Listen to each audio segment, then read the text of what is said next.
సినీ నటుడు పోసాని కృష్ణమురళిని అరెస్ట్ చేసిన ఏపీ పోలీసులు అన్నమయ్య జిల్లా ఓబులవారిపల్లె పిఎస్కు తరలించారు. అయితే ఈ తరలింపు ప్రక్రియను పోలీసులు రహస్యంగా ఉంచారు. నిన్న రాత్రి హైదరాబాద్లో పోసానిని అతని ఇంట్లో అరెస్ట్ చేశారు పోలీసులు. ఏపీలో పలు కేసులు నమోదు కావడంతో రాయచోటి పోలీసులు మై హోమ్ భుజా అపార్ట్మెంట్లో ఉన్న పోసాని కృష్ణమురళిని అరెస్ట్ చేశారు. రాత్రి అన్నమయ్య జిల్లా ఓబులవారిపల్లె పిఎస్కు తరలించారు.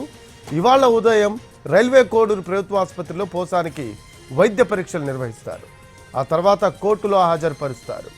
చంద్రబాబును కించపరిచేలా పోసాని కృష్ణమురళి మాట్లాడారు అంటూ తెలుగు యువత ప్రతినిధి బండారు వంశీకృష్ణ ఫిర్యాదు మేరకు పోసాని కృష్ణమురళిపై సిఐడి కేసు నమోదు చేసింది. మరోవైపు ఇప్పటికే పలు చోట్ల పోసాని కృష్ణమురళిపై ఫిర్యాదులు వచ్చాయి. చంద్రబాబు నాయుడు, పవన్ కళ్యాణ్, నారా లోకేష్ను ఉద్దేశించి పోసాని కృష్ణమురళి కించపరిచేలా మాట్లాడారు అంటూ ఫిర్యాదులు వచ్చాయి.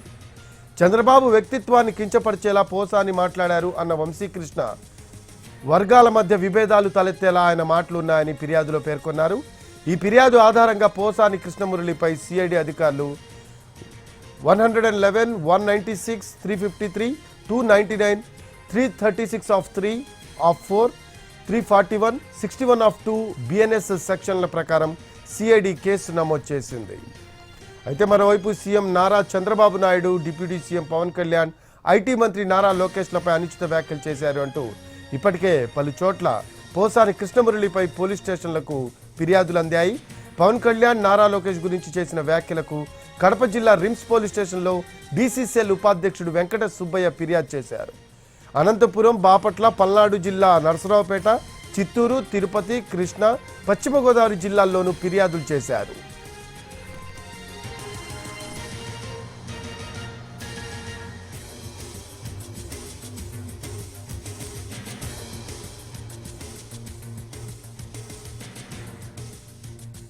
మరో అప్డేట్స్ తెలుసుకుందాం. మా కరెస్పాండెంట్ రమేష్ ఉన్నారు కడప నుంచి.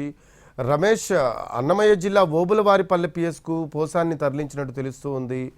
నెక్స్ట్ ప్రొసీజర్ ఎలా ఉండే అవకాశం ఉంది రమేష్?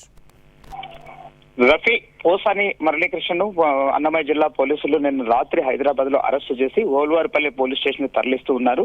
అయితే సంబేపల్లి ఎస్ఐ భక్తవత్సలం ఆధ్వర్యంలో పోసాని అదుపులోకి తీసుకున్నటువంటి పోలీసులు రాత్రి హైదరాబాద్ నుంచి బయలుదేరి వస్తూ ఉన్నారు. మరి కాసేపట్లో ఓబులవారిపల్లి పోలీస్ స్టేషన్ కు చేరుకుంటారు. అయితే ఇక్కడ పోలీస్ స్టేషన్ సంబంధించిన ఆయన స్టేట్మెంట్స్ అన్ని కూడా రికార్డ్ చేసినటువంటి అనంతరం ఆయనను రాజంపేట కోర్టులో కానీ లేదా రైల్వే కోర్టులో కూడా హాజరుపెట్టేటువంటి అవకాశం మెండుగా కనిపిస్తుంది. ఎందుకంటే అన్నమయ్య జిల్లాలో ఇప్పటికే పోసాని మురళీకృష్ణ పైన 2 కేసులు నమోదయ్యాయి. అది సంబేపల్లిలోను, అదేవిధంగా ఓవులవారిపల్లిలోను. కాకపోతే ఓవులవారిపల్లిలో నమోదైనటువంటి కేసులో మాత్రం నాన్ అవైలబుల్ అరెస్ట్ వారెంట్ ఉన్నటువంటి నేపథ్యంలో ఈ కేసులోనే ఆయన అదుపులోకి తీసుకున్నట్లు ప్రాథమికంగా పోలీసులు వెల్లడిస్తూ వస్తున్నారు.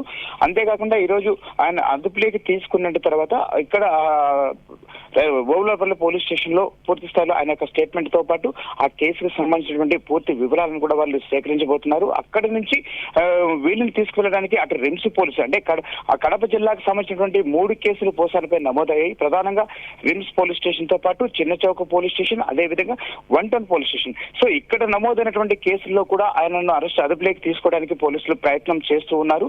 ఈ రోజు వాళ్ళు కూడా పీటీ వారెంట్ కూడా ఫైల్ చేయడానికి సిద్ధమవుతున్నట్టు మనకి ఇప్పుడు తెలుస్తోంది. కాకపోతే ఇప్పుడు వీళ్ళు రాజంపేట కోర్టులో హాజరుపరుస్తారా లేకపోతే రైల్వే కోర్టులో హాజరుపరుస్తారా అనేది మాత్రం కాస్తంత సందిగ్ధంగా ఉంది. సో రాత్రి 11 నుంచి కూడా పోసాని మురళీకృష్ణను కడపకు తరలిస్తున్నటువంటి అంశాన్ని అటు పోలీసులు కానీ అదేవిధంగా పూర్తిగా రహస్యంగా ఉంచుతూ వస్తున్నారు. ఎవరికి కూడా ఎక్కడ లీక్ అవ్వకుండా ఆయన అదుపులోకి తీసుకున్నటువంటి తర్వాత తరలించే అంశాన్ని చాలా గోప్యంగా ఉంచుతూ వస్తున్నారు. దీనిపై ఇప్పటికే వైసీపీ నేతలు సైతం మండిపడుతున్నారు. అదేవిధంగా శ్రీకాంత్ రెడ్డి అంటే వైసీపీ రాష్ట్ర ప్రధాన కార్యదర్శి శ్రీకాంత్ రెడ్డి సైతం ఈ అంశం పైన మండిపడ్డారు. రాజకీయ కక్షలు ఉంటే అలా చూసుకోవాలి కానీ ఇలాంటి తప్పుడు కేసులు పెట్టడం ఏమాత్రం సమంజసం కాదు అని చెప్పని ప్రకటనలు చేసిన నేపథ్యంలో పోలీసులు ఈ పోసాని మురళీకృష్ణ అరెస్ట్ అయినటువంటి చాలా గోప్యంగా వస్తూ తరలిస్తున్నారని చెప్పవచ్చు. Rafi, thanks for updates Ramesh.